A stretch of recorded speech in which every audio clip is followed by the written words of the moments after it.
Programa ricardoorlandini.net.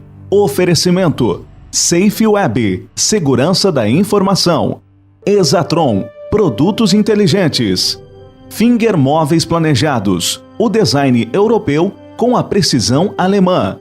E Restaurante Prince. Apoio D1 Telecom, a internet mais rápida do estado.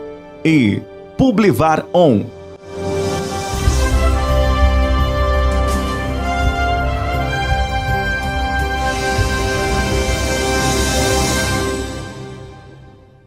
Alô, amigos, estamos começando mais um programa ricardoorlandini.net. Nosso convidado de hoje é o Colorado, Colorado. Ex-deputado, ex-secretário, ex-presidente do diretório municipal do PMDB de Porto Alegre, secretário de Estado, secretário municipal, Luiz Fernando Záquia, meu amigo, né, de muito tempo e lutador pelo nosso Esporte Clube Internacional, nas boas e nas ruins, né, Záquia? Principalmente nas ruins, né? Principalmente nas ruins. Tchê, vamos falar o seguinte, ano de Copa do Mundo, né? O Inter ressuscitando da segunda divisão uma vez só, né? A experiência foi rápida, uma vez só, né? Rápida e ruim. Rápido e ruim, esperamos não voltar para lá, né? Não queremos seguir Conhecemos o inferno, não se vai duas vezes. Não se vai duas vezes. Então, Záquia, futebol e Copa do Mundo.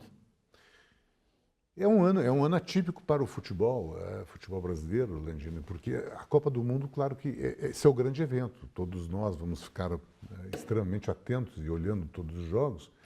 E isso tem um lado positivo, que é o grande espetáculo, que é o estádio cheio, é o estádio bonito, as melhores equipes do mundo vão se afunilando e vão chegando na final, os melhores jogadores, os grandes ídolos. Mas ela tem a parte negativa porque isso serve de comparativo com a realidade do futebol brasileiro. Quer dizer, tu interrompe um campeonato brasileiro, tu está assistindo os jogos, interrompe um campeonato brasileiro, apaga o brasileiro, liga a televisão e começa a ver os grandes jogos. Depois de 30 dias desliga a televisão e volta para a realidade. E aí tem uma diferença abismal, não só na qualidade técnica do jogo, mas uma diferença abismal no espetáculo, no evento, no estádio. Às vezes estádio de segunda, terceira categoria, mesmo o Grêmio agora semana jogando lá na Venezuela, o gramado não tinha a menor condição. Gramado ruim, gramado de antijogo. Nós vamos assistir uma Copa do Mundo que são verdadeiros tapetes. Então todo espetáculo é de primeira qualidade e vai ser propiciado a nós que durante 30 dias nós possamos conviver nesse ambiente. Só que depois voltamos para a nossa realidade. E a realidade há uma crise técnica no Brasil, na questão de futebol.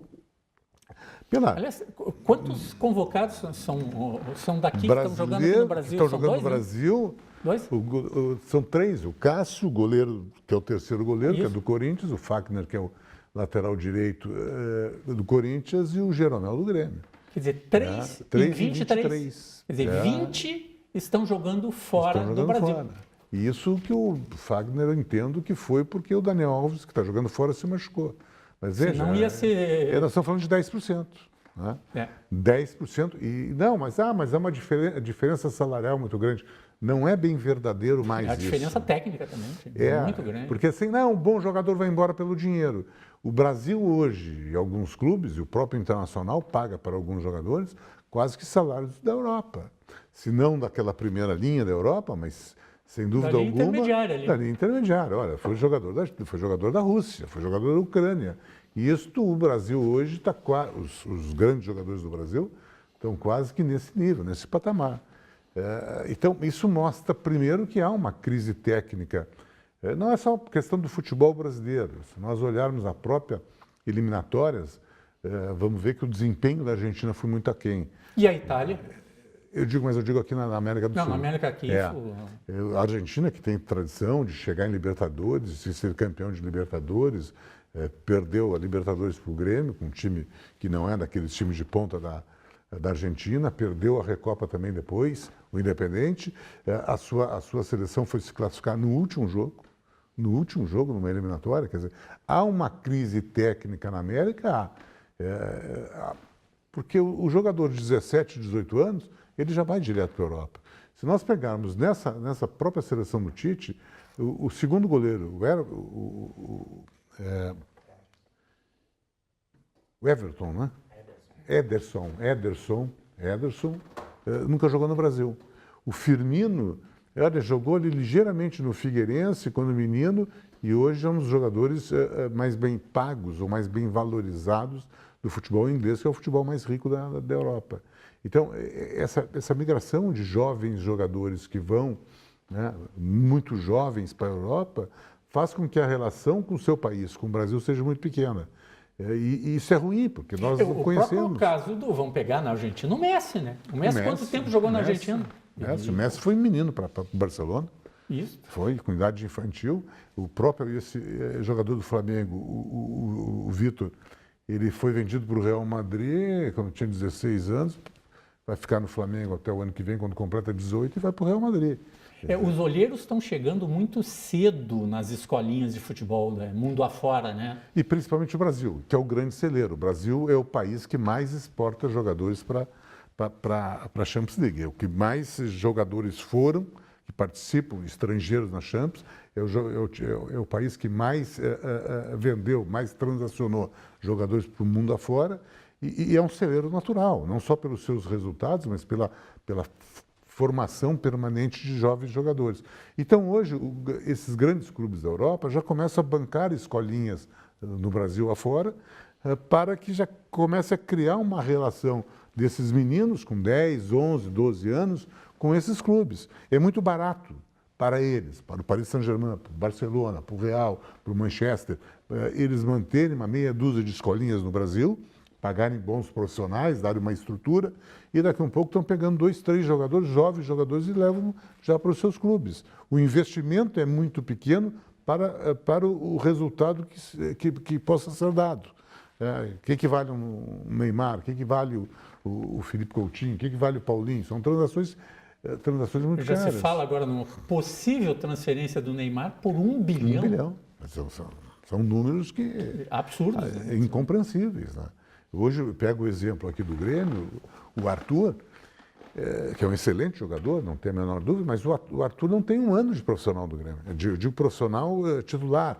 Não chegou, ele fez praticamente na metade do ano passado em diante e foi vendido pelo valor que foi, para o Barcelona, foi vendido para um dos que está entre os 5 maiores clubes do mundo. Quer dizer, e com valores já fora de uma realidade para o futebol brasileiro. Então, isso é muito impactante na realidade do futebol. Quer dizer, nós formamos jogadores. O Arthur, por exemplo, é um jogador que poderia estar no Brasil, ficar mais 3, 4 anos, mas isso não se consegue segurar pelo seu valor de mercado. E hoje a facilidade que tem um clube europeu de pegar aqui e comprar um jogador brasileiro, e daqui a pouco esse clube europeu vai transacionar internamente para outro clube europeu, 1, 2 anos depois, por 4, 5 vezes mais. Pega o exemplo do Alisson, um goleiro da seleção brasileira que jogava no Inter. Foi vendido por 6 milhões de euros. Né? 6 milhões de euros. Hoje falam em mais de 100 milhões, né? Em torno de 80 de euros.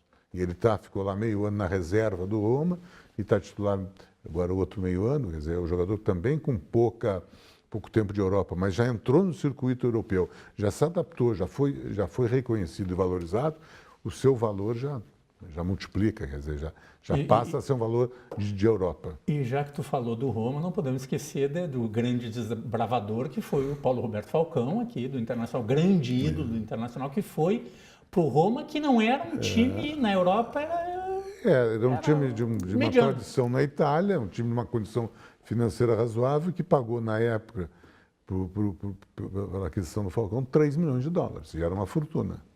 E Falcão foi talvez o primeiro dos grandes jogadores da década de 80 vendidos para a Europa. Depois foi o Zico, depois foi o Sócrates, depois foi o Júnior, depois foi o Renato, que não foi bem, mas enfim, depois da ida do Falcão e da adaptação do Falcão, que começaram a olhar o jogador, que sempre tinha um pé atrás com a questão do profissionalismo do jogador brasileiro. Você tinha muito medo que o jogador brasileiro, porque tinha uma imagem de não ser bom profissional, que pudesse se adaptar às exigências do futebol europeu.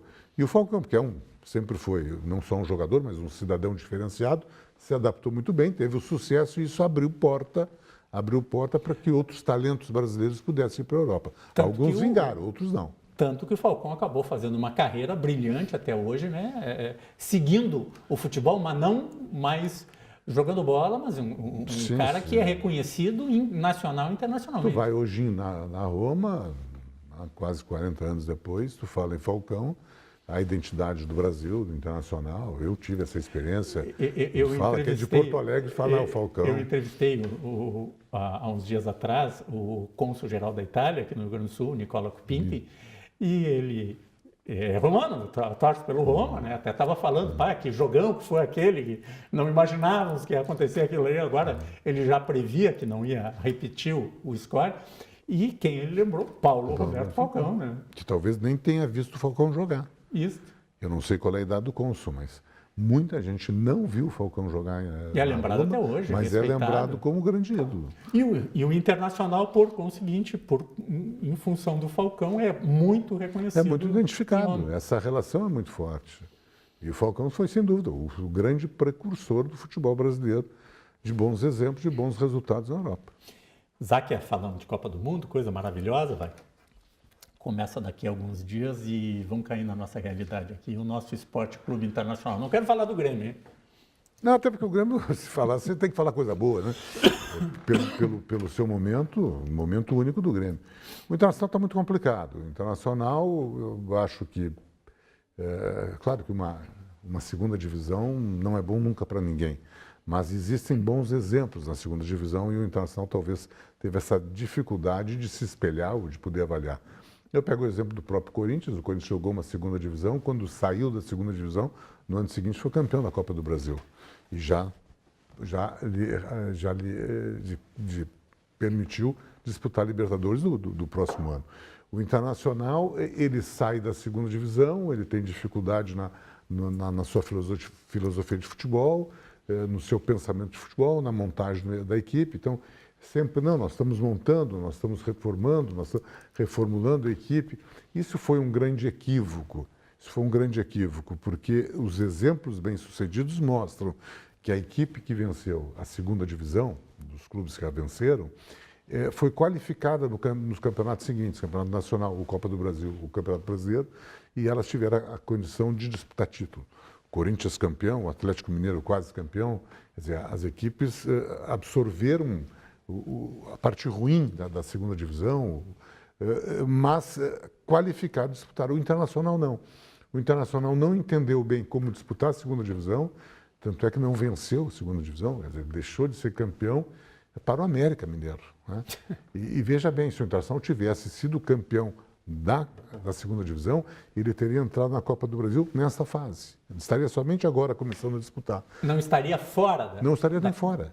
E por não ter sido campeão da segunda divisão, que era a sua obrigação, pela diferença de qualidade técnica, de história, de folha de pagamento, etc., ele teve que disputar quatro etapas na Copa do Brasil e foi eliminado na quarta etapa. Quer dizer, tinha que ter planejado lá atrás a importância de ser campeão, porque nós vamos entrar só nas oitavas. Aí o time está ajustado, e tem chance de disputar uma Copa do Brasil e quem sabe ser campeão. Se olhar o exemplo do Grêmio, o Grêmio não vencia há 15 anos, nenhum título. Ganhou uma Copa do Brasil. Por ganhar uma Copa do Brasil, ele foi para a Libertadores. Ganhou a Libertadores, disputou o Mundial, ganhou a Recopa, está em outra Libertadores, quer dizer, mudou o patamar. Porque houve uma vitória numa Copa do Brasil, houve uma valorização daquela competição. E o Internacional não fez isso, né? E mesmo tendo participado desde a primeira etapa na Copa do Brasil, ele nunca fez um jogo na Copa do Brasil que pudesse empolgar, que a gente, o Colorado, olhasse, olha, esse time tem condições de chegar. Não tinha, teve dificuldades mesmo nas etapas que venceu e foi eliminado pelo Vitória da Bahia. Pelo Vitória da Bahia. Vamos combinar que é time de segunda linha do futebol brasileiro. E foi eliminado. E aí recai para o Campeonato Brasileiro as suas únicas e totais atenções. E aí no Campeonato Brasileiro continua com dificuldade, não tem uma formatação, não tem um time que tu olha e diz, pô, é o mesmo time, se altera todo o jogo, se altera esquema. Isso nem os grandes times fazem. Isso não é só treinador, não é só vestiário. Isto tem conceito. Tem um entorno disso aí. Infelizmente é duro o que eu vou dizer, mas o clube se apequenou um pouco. A segunda divisão apequenou, as suas confusões políticas extravasaram os limites do Beira-Rio, críticas a gestões passadas, responsabilidade a gestões passadas. Não quero isentar ninguém, acho que eu tenho que ser apurado, tenho que ser responsabilizado. Mas eu não posso responsabilizar a minha dificuldade. O Internacional não tem dinheiro, é o que mais se ouve. Um clube sem dinheiro não dá para fazer time. Eu pergunto, tu excetua o Grêmio, porque vendeu Pedro Rocha e vendeu Arthur, tem caixa. Tu excetua o Palmeiras, que tem um patrocinador muito forte que banca. O Corinthians tem muita dificuldade financeira, não consegue fazer um mínimo investimento. O Flamengo tem uma condição financeira razoável e o Cruzeiro fez algum investimento bancado por investidores. Excetua, tira fora esses 4 dos 20 clubes, todos os outros 16 têm dificuldades financeiras. Ou o Botafogo, Vasco, o Fluminense, Santos, São Paulo. O Santos que vendeu o Neymar está com dificuldade. O São Paulo, o Atlético Mineiro, todos esses clubes têm dificuldades maiores do que o próprio Internacional. E estão conseguindo, bem ou mal, fazer times, disputar títulos. E um que passou por uma tragédia inesquecível, a Chapecoense, a Chape, está aí. Está aí, está. Quer dizer, então, essa desculpa, não tem recurso. Isso, futebol, participei muitos tempos, nunca se tem recurso. Só tem recurso quando naquele ano tu vende 1 ou 2 grandes jogadores. Um grande jogador para tu pagar as contas do passado e o segundo grande jogador para tu poder projetar, poder investir e buscar novos jogadores e fazer obras necessárias no patrimônio do clube. Sempre vai se ter dificuldades financeiras e mesmo nas dificuldades financeiras se foi campeão, se venceu. E os títulos te trazem recursos. Pega um exemplo, mais uma vez o Grêmio. As competições que o Grêmio está ganhando estão trazendo recurso. Estádio lotado, sócio em dia, aumenta o número de associados, premiações hoje extraordinárias nas competições, cota de televisão maior, patrocinador maior, tudo cresce. O time que está na segunda, ok, um ano tu resiste, mas quando sai da segunda, tu vem para o patamar da primeira, há uma expectativa muito grande do seu torcedor. Bom, o ano para sofrer, já sofremos 2. O ano que foi rebaixado e o ano que disputou a segunda. Agora, nesse terceiro ano, eu quero ter a expectativa, a ambição, a aspiração de ser campeão. Eu quero ver um time que eu digo, olha, eu posso ser campeão. Aí tu vai ver o Grenal, como foi a semana passada, tu te assusta. Diz, vem cá, meu time está evoluindo, meu time está se apequenando. Quer dizer, achar que empatar um Grenal é um grande resultado da maneira que empatou? Quer dizer, eu acho que esses conceitos têm que ser revistos. O Internacional tem uma história, o Internacional é muito grande para empurrar com a barriga. Quer dizer, vai se postergando os seus problemas até a próxima derrota. Na hora que perdeu, aí vão trocar tudo. Záquia, nós vamos a um rápido intervalo e vamos voltar com política, ciência e tecnologia. Há mais de 50 anos, o restaurante Prince oferece a seus clientes o original sanduíche aberto, os filés à milanesa, recheado, grelhado, com molho de nata, acebolado ou alho e óleo. Aberto nas noites de segunda a sábado, é perfeito para o happy hour e jantares entre amigos e família. Restaurante Prince, Dom Pedro II, 1469. O endereço pode parecer novo, mas a mostarda continua muito forte. Teleentrega 999613795.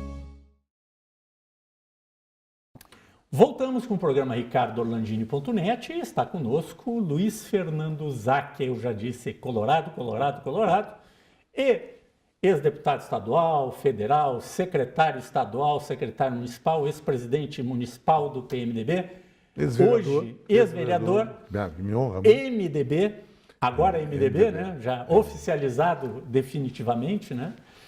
Záquia, rapidamente, política. Este ano temos eleições, né? Um momento muito conturbado no Brasil, uma nova regra, tudo mudou e ainda toda essa conturbação nacional. E depois vamos falar um pouquinho de ciência e tecnologia. E gera muito, essa conturbação nacional, ela gera muita indefinição no quadro e no processo sucessório, tanto regional como nacional. O nacional muito mais, porque tu olha as alternativas na questão nacional, de candidaturas, são candidaturas, algumas com muito pouca consistência, outras com uma absoluta incerteza, ou certeza, que o Lula não pode participar, mas continua ainda nas pesquisas e liderando.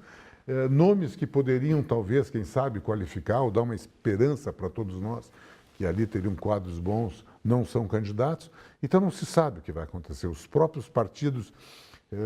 O Joaquim Barbosa pulou fora? Pulou fora, porque as pessoas começam a se assustar desse quadro, quem não é do meio.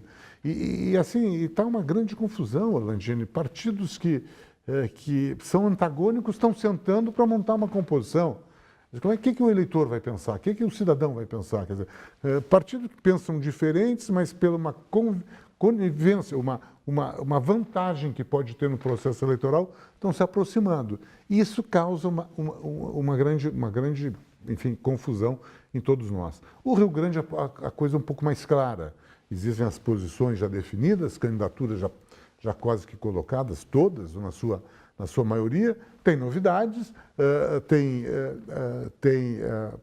no meu entendimento, candidaturas que são retrocessos, antigas, que estão querendo voltar no processo, partidos que estão desgastados, e tem uma que eu entendo extremamente importante para que a gente possa avaliar com muita correção, com muita calma. Olhar o Estado que era 4 anos atrás, como ele foi administrado nesses 4 anos, e há uma projeção que ele tem a capacidade de fazê-lo.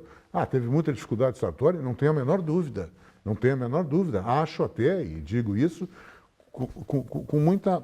lamentando por ter sido ex-presidente da Assembleia e por ter sido deputado, que me honra muito, a Assembleia não foi muito parceira do Sartori, não do Sartori, do Estado, porque o Sartori queria fazer modificações extremamente importantes para o futuro do nosso Estado, modificações estruturais, e a Assembleia pensou um pouco mais só no seu umbigo, alguns parlamentares. Quando se mistura, Zac, interesses... governo, política partidária e governo com Estado, não sabem separar isso, não sabe que amanhã qualquer um dos partidos vai estar administrando o Estado e o erro de hoje vai se refletir daqui a 4, 8, 10, 20 anos, né? Surge isso aí, né? Não tenha dúvida, Landini. Te lembras do trabalho que fizesse lá quando o presidente da Assembleia era Pacto futuro. pelo Rio Grande. Pacto pelo Rio Grande foi feito em 2006, são 12 anos. Isso que é apresentado hoje na questão financeira, em 2006 era mostrado. Se lá tivesse sido, e na época a governadora do Estado, Ieda Cruz, a partir de 2007, quis implantar o pacto, mas a Assembleia, porque tinha modificado, tinha renovado, não fomos nós que votamos. Se tivesse sido feito lá, não tenho a menor dúvida que o déficit estrutural do Estado hoje seria bem menor. Se aquelas medidas aprovadas pela Assembleia, a Assembleia tinha aprovado, todas elas tivessem sido obedecidas e realizadas, hoje nós teríamos um outro Estado. Então, isso é que tu tem razão. Quando há essa mistura do interesse partidário, do interesse político em detrimento ao Estado, quem sofre, quem tem o prejuízo é a sociedade. E, infelizmente, nós vamos pagar essa conta, que eu não sei se é nossa, né? Zac, nós temos 2 minutos, segundo o meu carrasco aqui, que é o André, né? Ele que manda, né? Que eu obedecendo vou fazer, né? ao chefe. Obedecemos ao chefe, né? Ciência, tecnologia. Nós temos uma empresa poderosíssima dentro do sistema nacional, uma empresa federalizada, que está ali na Lomba do Pinheiro, que é o Ceitec, do qual tu és um dos diretores. O Ceitec é uma coisa interessante. É a única empresa que fabrica chip na América do Sul.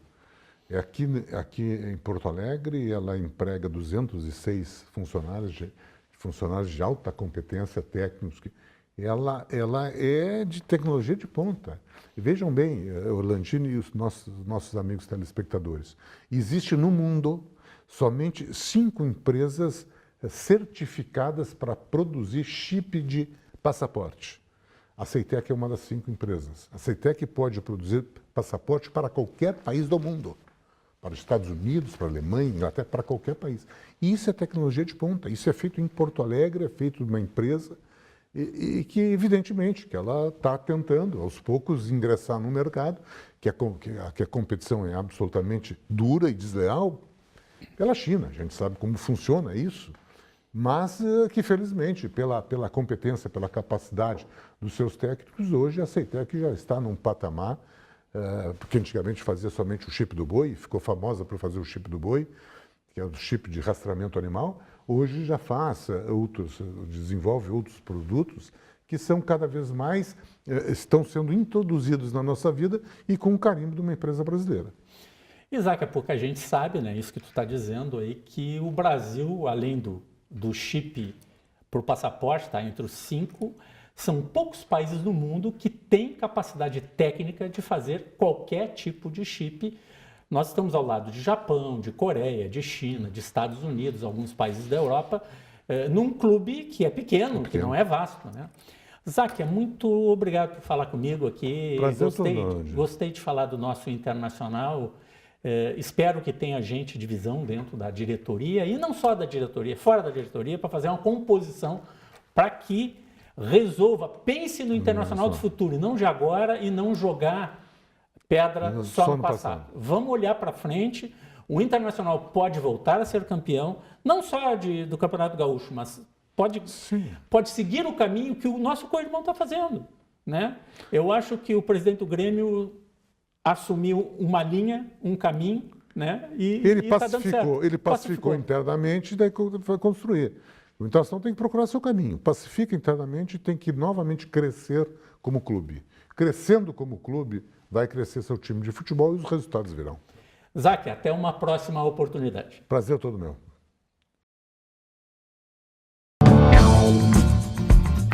Oi, sou Jean Carlos Santos, diretor-presidente da Datacentrix. Somos uma empresa de cloud computing, especializado em servidor corporativo na nuvem. Nosso telefone é 51 3021 0300 e nosso site www.datacentrix.com.br. É um prazer atendê-lo, será um prazer atender os novos amigos e clientes.